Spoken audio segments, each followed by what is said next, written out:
Okay, so this is the beast. And it started out as a, just a twig. Just a twig. And you can see old pruning cuts in here. I'll point them out. Like here. It's growing into the driveway, so I definitely am going to hard prune it this way and kind of keep it trimmed from going into the driveway. And then it's too high for pulling out of the driveway and then seeing over this. It becomes kind of an issue. And I want to show you, like, when you do a prune on your hydrangea, and these are hydrangeas that are woody, limelight, PG, others are not coming to me right now, but I'll put a list up on the screen. But when you prune, here's an example of, you will make a cut and you'll get 1, 2, 3 stems. So I made a cut here and then 3 stems came out of that cut. And I think this cut was made 2 years ago because these stems look pretty big that have resulted from that cut. So I'm actually gonna take this way down, probably down to these cuts that I did, in hopes of kind of keeping the canopy from getting too high. What I will do is I'm going to cut in off of the driveway, make these cuts, and then you're gonna wanna make cuts for anything crossing each other that will eventually like be rubbing. Here's a good example of what you don't want to happen. Right here. So this branch should have been pruned back, or this branch should have been pruned back, because if you can see, they're growing into each other and they will create an entryway for pests to come in and potentially damage the plant altogether. So you don't want crisscrossing branches like that. Okay, so now that I've taken out some major branches, this was just a nub. There was a crossover here. That was also just a nub. So I cleaned that up. Now, typically when you prune, you only want to take 1/3 off. So that would be like here. I'm gonna go a little bit harder than that and go kind of at this spot. I'm just gonna go around. And when you find a cut, you want to cut above a node. So this is a node. So if I wanted to cut this guy back to my gauge, I would probably go just above this Y and hit this, go above this node. Sorry. This little branch out of the way. It's doing nothing. Okay, so I would go above this Y and I'd go to either this node or the next node. And this node is higher than my level, so I'm gonna go straight to this node. Try to do it one-handed. So that took out this. This was pruned last year. Okay, so I've pruned it hard from the driveway. Okay, here she is all pruned up. I might even hack her back more to here. But for now, I'm just gonna live with this shape and hope eventually we're probably gonna have to move this shrub just because of the driveway. But for now, we'll leave it. We'll see how it goes. There she is, all pruned up. Just 200 more hydrangeas to go. On to the pruning of the smooth hydrangeas, which are your Annabelle hydrangeas. Invincible is another one. But these hydrangeas all bloom on new growth. Annabelle hydrangeas send out new shoots from where you cut them. So you can cut them all the way to the ground. I like to cut them about that low to the ground. And then clean up anything that's dead in here.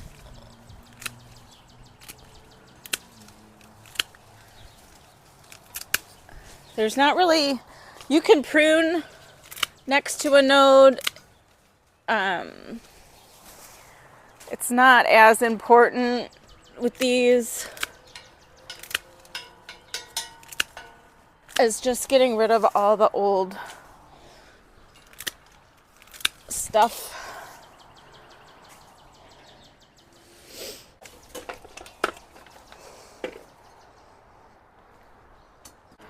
So I'm going to go through here and prune these all back so that they're going to be nice and ready for the new season once it really starts to warm up.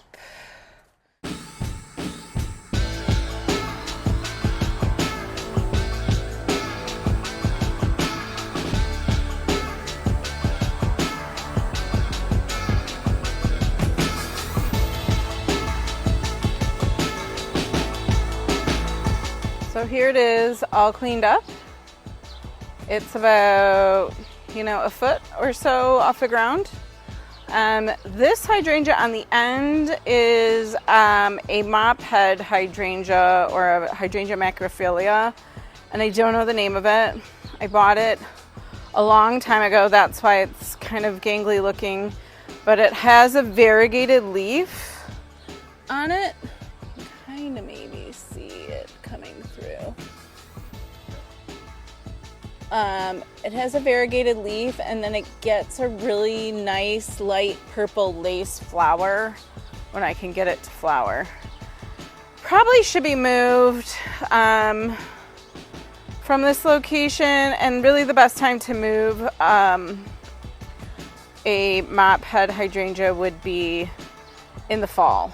After it's bloomed, you can trim off the blooms, trim it up to what size you want it for the following year, and then you can move it at that time. So I think I will probably move this come the fall. I probably also will move, this is an Annabelle hydrangea right on top of it, and that's why it's growing this way. So I will probably take that Annabelle out and just plop it in the dirt somewhere down the way. So the mop head does not get pruned in the spring. It only gets pruned in the fall. And then the smooth and panicle hydrangeas get pruned in the spring. And really, you could do it any time in the spring. I like to start by the end of March. If you wait too long, then there's too much new growth and it gets a lot more squirrely to take care of. So end of March is really the best time to prune for me. And then also after you prune, the best thing to do is to throw down some fertilizer. So that's what I'm gonna go do next.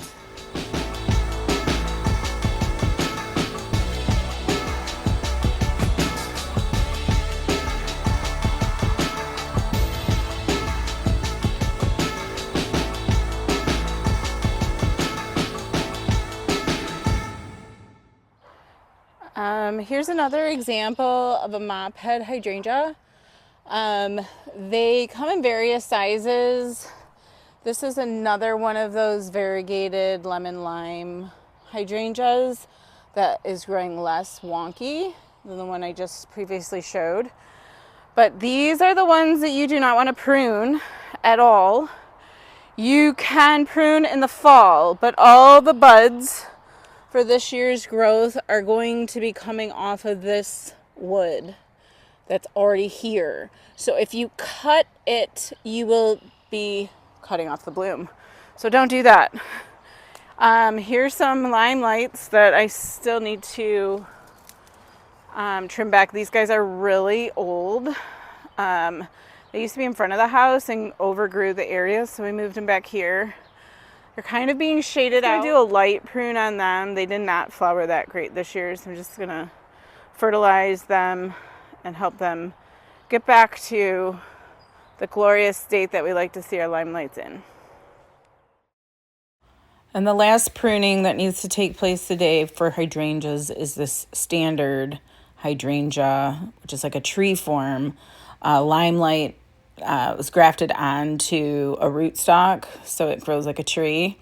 And I find like these are the hardest ones to keep looking like a nice ball tree shape that you originally purchased them like. This one is probably 15 years old. It's been pruned on multiple times. I'm going to hard prune this one this year more than I've pruned in the past.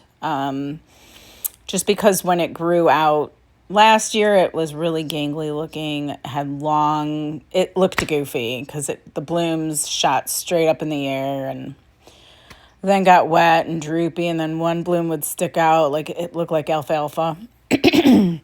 So anyway, I'm taking off the wood that is not contributing to the shape or has wonky growth on it. So that's what I'm doing here with this little hand pruner. So once you remove all of the larger chunks of the prune job that you need to do, by getting rid of the offshoots that are not contributing to the shape, the crossover pieces, or the really thin, gangly wood, the dead wood. Once you are completed doing that, then you can go in and start shaping the bush into the form that you're kind of hoping that it will grow into as it grows out and starts to bloom. So there's quite a bit of growth there that I'm taking off. I ended up not getting an end shot of what I did, unfortunately. So you'll just have to, I'll probably put in an update video of what it ended up turning into with my prune job. But that's essentially what you do. You just cut away. And since we're cutting stuff down, I'm going to clear off this autumn clematis from my little makeshift arbor so that it will grow and look beautiful come next or this fall.